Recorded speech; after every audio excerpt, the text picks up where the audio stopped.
Frequentemente, a direita conservadora e a direita liberal entram em choque. E bem recentemente a gente teve um debate muito interessante entre o Nando Moura e o Arthur do canal Mamãe Falei. Esse debate ele foi muito bom porque ele conseguiu mostrar a diferença entre o liberalismo e o conservadorismo. Muitas pessoas falam, eu sou liberal, eu sou direita.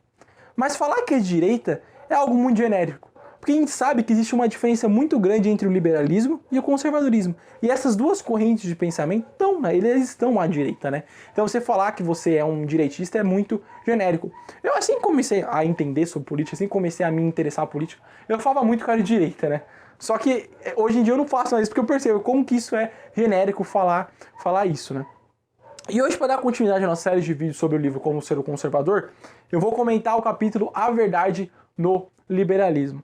Esse é um capítulo interessante porque logo no começo do capítulo o autor ele vai dar o diferente significado que o liberalismo tem. Por exemplo, nos Estados Unidos a palavra liberal, ser liberal, ele não é como a gente vê no Brasil. Nos Estados Unidos o liberal é um esquerdista.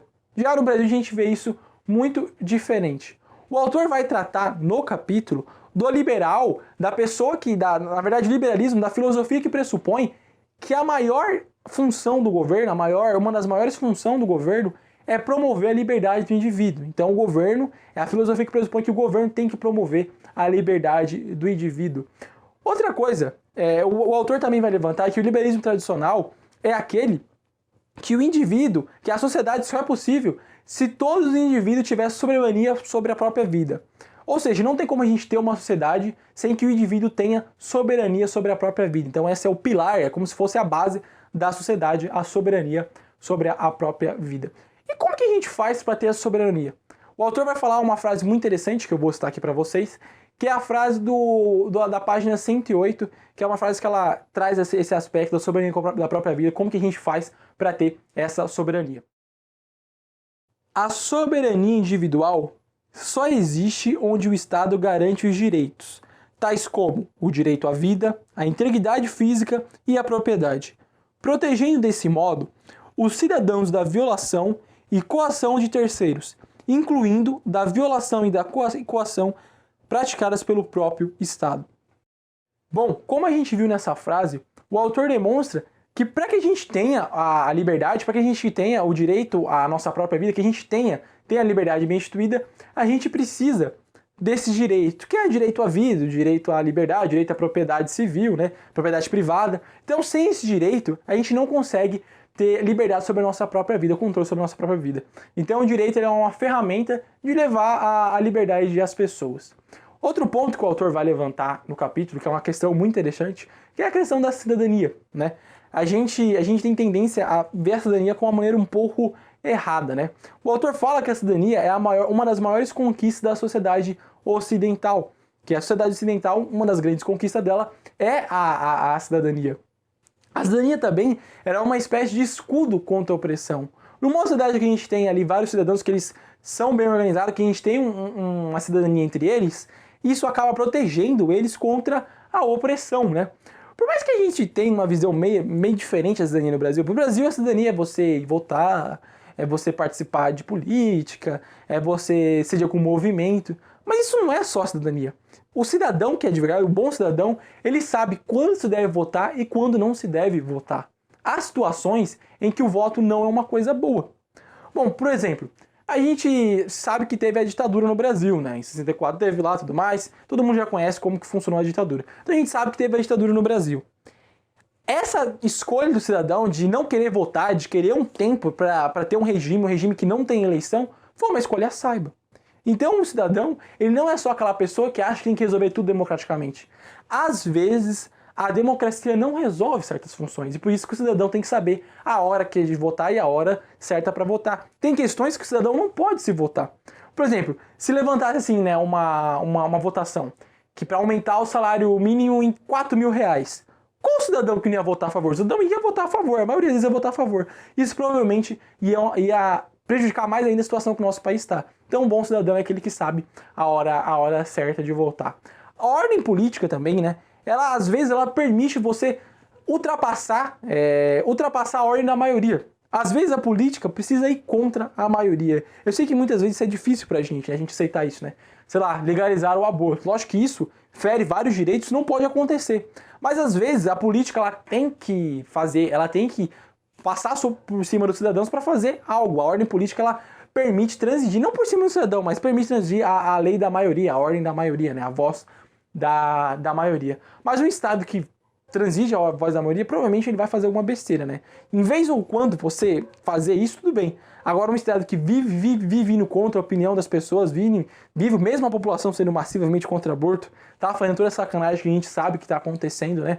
Recentemente, aí quem quiser acompanhar essa sacanagem do aborto que tá acontecendo, vê os vídeos do padre Paulo Ricardo. Eu não vou me falar aqui porque esse vídeo não tem nada a ver com isso, mas só dando um aviso aqui, vocês veem, porque realmente uma coisa está acontecendo, é muito triste está acontecendo e muito perigoso para quem defende a vida como agente conservador, como nós conservadores, né?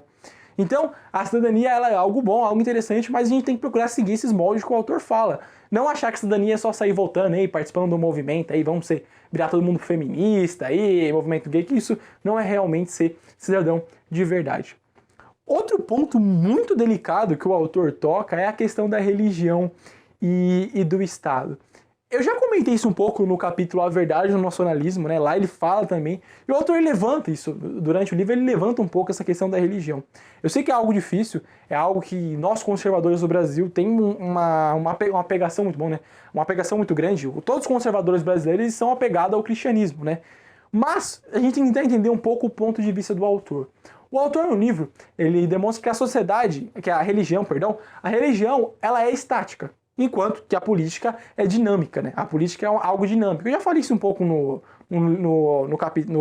vídeo sobre a verdade do nacionalismo, mas eu vou tornar a comentar aqui. Então, a religião ela é algo estático. Ela é algo que não muda. Independente do tempo, a religião vai ser o mesmo, né? Você deve respeitar o próximo, você deve amar o próximo como assim mesmo, independente do tempo. Já a política não. A política hoje ela é de um jeito e amanhã ela é de outro. E essa falta de transição da religião, essa falta de dinamite, sei lá, essa falta de ceder um pouco acaba prejudicando a religião quando ela está interferindo na política. Porque o povo com o tempo muda de ideia, o povo precisa de outra coisa e a religião ela não consegue fazer isso porque ela não é muito maleável, né? Outra coisa também é que a paz, para ela ser segurada, ela precisa ser segurada pela política. É muito difícil a gente conseguir assegurar a paz pela religião. Por quê? Porque a religião, como eu disse anteriormente, além dela ser mais estática, ela não transige com o inimigo. Você não vai ver, por exemplo, a religião católica conversando com herege. Por mais que hoje em dia as coisas estão numa situação bem triste, né? E a gente vê várias heresias ali no meio. Mas, antigamente não era assim. A igreja católica não transigia com o inimigo. Quem era herege, acabou. Então você não vai ver, por exemplo, Jesus Cristo transigindo com um demônio, né? Para ele é o inimigo e pronto, acabou, não importa. Então, a paz pela política é mais fácil, porque a política, ela pode transigir com o inimigo, né? Pode transigir com um aliado, com uma pessoa que não seja do... Pode transigir, por exemplo, sei lá, com outro país que não vai de acordo com as ideias desse país, ou com inimigos internos, como oposição e tudo mais. Então o autor fala que um dos maiores presentes do liberalismo foi promover a paz com o opositor, né? Ele deu segurança ao opositor. Né? Antigamente a gente não tinha isso, né? O liberalismo ele veio e acabou dando uma segurança, né? Ele deu uma segurança para o opositor, ele assegurou a integridade do opositor. Isso é uma coisa interessante, a gente tem que ter oposição realmente. E às vezes a religião ela não consegue fazer isso. Essa falta de transição da religião ela acaba impedindo a gente ter esse contato com o opositor, esse contato com aquele que pensa um pouco diferente.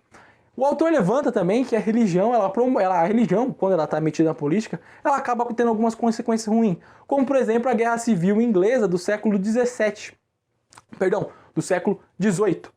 Essa Guerra Civil, ela foi interessante porque o que acontece? O motivo, né, no âmago dessa Guerra Civil estava a religião. E eu sei que isso pra gente é complicado, né? A gente que é tão apegado à religião, a gente acaba achando que o Estado envolvido com a religião, por exemplo, o Estado cristão, poderia ser uma coisa boa. Como eu disse no vídeo do A Verdade no Nacionalismo, eu ainda não consegui formar uma opinião sobre isso, né? Eu não consegui entender. Mas eu creio sim que o cristianismo, como sendo um promovedor de valor, né? A promoção dos valores, isso não ia prejudicar em nada. Porém, um Estado bem entregado, ali, Estado e religião, um clero, assim, eu não sei, seria uma coisa muito bom. Mas essa é a opinião do autor, mesmo que você não concorde com isso, você tem que tentar entender para você ter o acesso com a oposição, para você ter o acesso ao contraditório, para assim você conseguir formar o seu raciocínio melhor. Esse vídeo está um pouco longo E eu ainda tenho outro tópico a comentar e vai acabar ficando um vídeo muito longo. E como a internet aqui em casa é uma internet muito boa, fica difícil para mim upar depois. Então eu vou dividir esse vídeo em duas partes, né? Eu vou ficar por aqui agora. E aí eu faço uma parte 2 comentando mais um tópico muito interessante, que é o tópico do direito. Então, pessoal, até breve.